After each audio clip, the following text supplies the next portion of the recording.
Bismillahirrahmanirrahim. Assalamualaikum warahmatullahi wabarakatuh. Kali ini kita akan membahas materi bab 1 tentang hakikat iman.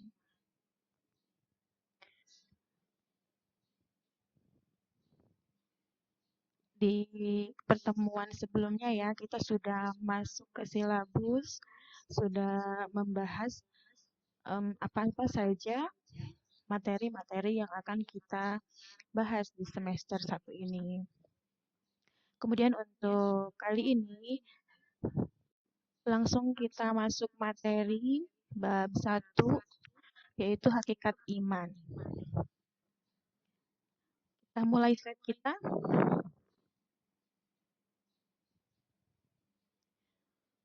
Ya, hakikat keimanan. Kita masuk makna keimanan itu tersendiri. Secara bahasa, iman adalah pembenaran atau kalau dalam bahasa Arabnya disebut dengan tasdik. Disebut dengan tasdik. Kalau dalam bahasa Arab, pengertian iman itu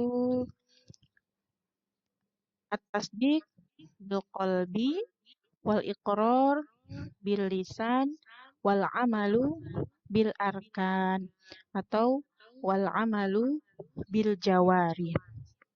Itu adalah pengertian iman. Dan kita sudah membahasnya di semester 1 dulu ya, di kelas 10. Ada yang masih ingat mungkin? Kalau tidak boleh dibuka-buka lagi buku yang semester 1 dulu ya, waktu kelas 10. Oke, kemudian kita lanjut.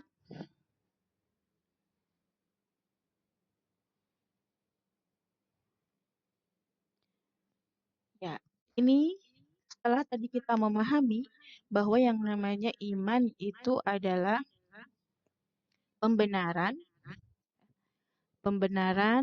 yang artinya membenarkan dengan lisan diucapkan, diyakini dengan hati, dan diamalkan dengan perbuatan. Kita di sini ada lihat 3 kata. Ya. 3 kata yang menjadi lawan dari keimanan. Untuk yang pertama, di sini kita sebutkan kekafiran. Bukan kekafiran ya, kekufuran. Kekufuran. Kufur. Kufur itu sifatnya kalau kafir itu adalah orangnya. Orang yang kufur disebut kafir. Orang yang ingkar disebutnya kafir. Di sini semuanya disilang ya, secara hati, tidak meyakini, secara lisan pun tidak. Bahkan dengan secara terang-terangan mereka memusuhi agama Allah, memusuhi kita umat Islam. Apalagi mengamalkan atau melaksanakan amalan-amalan yang difardukan, yang diwajibkan oleh Allah Subhanahu wa taala. Di posisi kedua ada kefasikan di situ ya, fasik. Sering mungkin kita mendengar kata-kata fasik. Bahkan di dalam Al-Quran, di surat-surat yang sudah kalian hafal, banyak sekali kata fasik ini disebutkan. Fasik, ya, fasik ini adalah orang yang melakukan dosa besar. Atau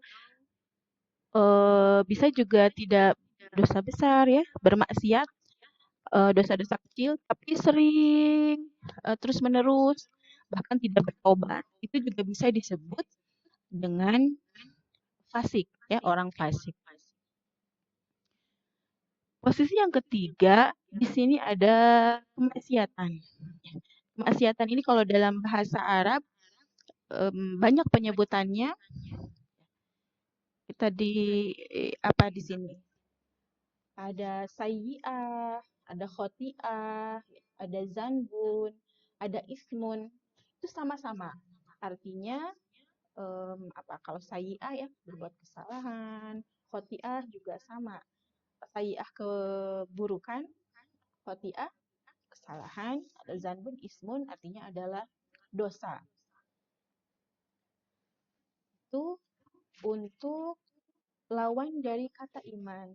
Ya, tentang kemaksiatan ini ada seorang imam, imam siapa namanya? Imam Ibnu Qayyim Al-Jauziyah mengatakan bahwa perbuatan maksiat itu akan menghilangkan keberkahan dalam 4 hal. 4 hal itu apa saja? Yang pertama keberkahan dalam umur, kemudian yang keduanya adalah keberkahan dalam rezeki, ya, rezeki yang didapat. Kemudian yang ketiganya keberkahan dalam ilmu. Kemudian yang keempat keberkahan dalam beramal atau amal. Ya. Jangan sampai kita sudah capek-capek, bukan capek-capek ya, sudah melakukan banyak hal, beramal dengan banyak, sering, tapi ternyata tidak berkah. Karena mungkin ada kemaksiatan-kemaksiatan yang masih kita lakukan. Dengan ilmu pun sama. Kita kadang merasa pernah mungkin saya udah belajar nih, mau ujian sampai malam, begadang, waktu malam gitu ya. Kemudian waktu makan pun berkurang gitu ya. Ngobrol sama teman-teman juga udah seminimal mungkin diminimalisir. Tapi kok hasilnya nggak sesuai ya. Atau udah ditargetkan kayaknya dapat 90 atau bahkan 100, tapi ternyata ketika keluar nilainya tidak sesuai dengan ekspektasi ya. Itu khawatir mungkin keberkahan ilmu kita yang kurang. Bisa jadi mungkin adab kita dalam berilmu yang kurang atau yang belum. Makanya para ulama menyebutkan dalam bab akhlak itu apa? Akhlak sebelum ilmu ya, artinya perkara akhlak ini sangat dibutuhkan, sangat penting apalagi untuk pelajar ya. Untuk kita semua. Bunda juga sama masih seorang pelajar. Pelajar kehidupan. Belajar kehidupan. Oke, kemudian tentang kefasikan pun juga sama. Ada juga yang membagi imam-imam itu kepada 2 bagian. Kefasikan itu ada sifatnya fusuk besar atau yang kecil. Kalau yang disebutkan di poin yang kedua ini adalah fusuknya di sini ya, atau orang fasik di sini adalah pelaku dosanya dosa kecil ya, karena tidak mengeluarkan dari keimanan.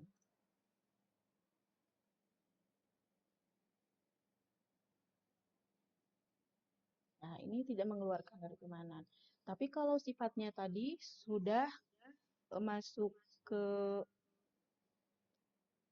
keluar dari keimanan, berarti sudah tidak terampuni, ya. Benar-benar mengingkari Allah. Itu masuknya tadi ke kafiran atau kekufuran, ya, orang kafir, menjadi kafir. Kemudian selanjutnya kita masuk ke dalil, ya, dalil tentang hakikat keimanan. Iman yang kita miliki tentunya kita mengharapkan 100% full gitu ya. Kalau nilai itu ada 100, kita juga mengharapkan nilai keimanan itu 100 ya. Jangan sampai berkurang gitu ya, seperti itu. Ada hadis-hadis yang menyebutkan la yazni zani hina yazni wa huwa mu'min. Ayat sebelumnya disebutkan wala yasriqus sariq hina yasriqu wa huwa mu'min. Jadi seorang pencuri tidaklah mencuri gitu ya, seorang pencuri dalam keadaan beriman. Sama dengan pezina. tidaklah berzina seorang pezina dan dia dalam keadaan beriman.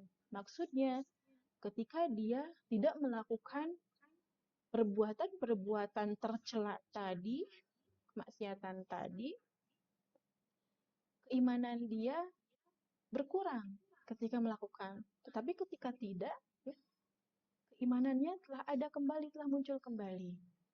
Itu yang disebut dengan hakikat keimanan. Lanjut ya, dalil tadi kita sudah mengawali. Di sini kita akan membahas dua dalil yang dua-duanya ada di surat Al-Anfal, surat ke-8. Di sini ayat 2 sampai 4. Ayat 2 sampai 4 di sini menyebutkan tentang sifat-sifat dari orang mukmin. Iman sifatnya, orangnya disebut mukmin. Kita orang mukmin. Kita sebutkan yang pertama di sini bergetar. Kalau kita baca kitab Sir karya Ibnu Katsir, di situ menyebutkan bahwa yang dimaksud bergetar adalah seorang mukmin, ya, dia senantiasa ketika disebut nama Allah selalu ingin bersegera dalam ketaatan, melakukan hal ibadah apapun. Berbeda dengan orang-orang munafik. Ya. Ketika mendengar nama Allah disebutkan, tidak ada asar, tidak ada efek bagi hati mereka. Apalagi ketika mereka bersendiri, mereka tidak melaksanakan sholat. Tetapi ketika mereka bersama orang-orang mukmin, mereka akan menunjukkan bahwa mereka pun sama dengan kita kaum muslimin. Itu kemudian sifat yang kedua adalah bertambah keimanan. Bertambah keimanan artinya semakin kuat keimanannya ketika dibacakan ayat-ayat suci Al-Quran, ketika bertilawah, ketika sering-sering bermurojaah. Sehingga dengan poin ayat ini, para ulama bersepakat bahwa iman itu memiliki fluktuasi atau ada masa naik, ada masa turunnya. Selanjutnya, di yang ketiga, sifat yang dimiliki oleh kaum mukmin atau orang mukmin adalah bertawakal, ya. Tingkatan yang pertama adalah al-wasitu yang dimiliki oleh para malaikat, senantiasa stabil, ya. Tidak pernah turun, tidak pernah bertambah. Kemudian yang kedua adalah al-maksum yang dimiliki oleh para nabi dan rasul, senantiasa bertambah dengan turunnya atau datangnya wahyu. Yang ketiga, iman al-makbul yang dimiliki oleh muslim. Orang muslim, orang Islam, ya, senantiasa bertambah dengan adanya ketaatan, dengan melakukan ketaatan, dan berkurang dengan melakukan kemaksiatan. Imam mauquf ditangguhkan imannya yang ada pada ahli bid'ah, yang mana ketika seseorang datang kepada tukang sihir atau dukun, ya, salat mereka tidak akan diterima selama 40 hari. Man ataka hinan la tuqbal salatahu arba'ina yauman. Kata Rasul, tidak akan diterima selama 40 hari orang yang mendatangi dukun, sihir, ya, tukang sihir. Bahkan baru berniat dalam hati, apalagi kalau mendatangi. Yang terakhir adalah al-mardud, yang tertolak, yang dimiliki oleh orang-orang munafik, orang-orang kafir. Kenapa tertolak? Karena tidak sesuai dengan tauhidullah atau keesaan Allah Subhanahu wa taala. Selanjutnya keimanan atau tingkat keimanan menurut Imam Al-Ghazali ada 4, ya. Iman abidin, kemudian ada muhibbin, kemudian ada mukhlisin, dan yang terakhir adalah arifin. Yang pertama abidin, iman karena menghambakan diri kepada Allah, mengharap surga dan takut neraka. Kemudian muhibbin, karena kecintaan hamba kepada Allah Subhanahu wa taala. Yang ketiga mukhlisin, orang-orang yang ikhlas, ya. orang-orang yang ikhlas, tapi terkadang masih ada dalam hatinya, aku sudah melakukan ini, itu, dan lain sebagainya, walaupun tidak diucapkan. Yang keempat, arifin ya, dimiliki oleh orang yang arif, bijaksana, dalam ibadahnya tidak mengharapkan apa-apa selain keridhaan daripada Allah Subhanahu wa taala. Ini tingkatan yang sempurna, yang paling tinggi. Kemudian selanjutnya, dalam syariat kita agama Islam terbagi kepada 3 hal, atau syariat Islam itu tercakup dalam 3 hal.